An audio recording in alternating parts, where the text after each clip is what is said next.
Welcome back to my channel. In this video, I will guide you. Can you play League of Legends on Linux 2025? Just follow the steps below. Step 1.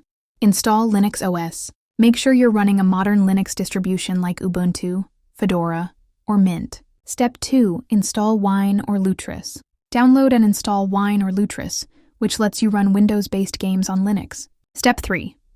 Install League of Legends via Lutris.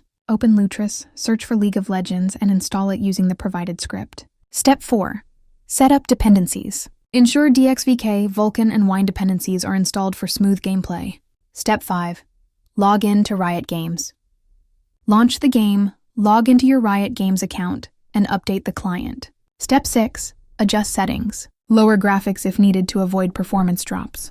Step 7. Start playing. You can now play League of Legends on Linux in 2025 with stable performance. Yes, you can play League of Legends on Linux in 2025 using Lutris Wine. Thanks for watching.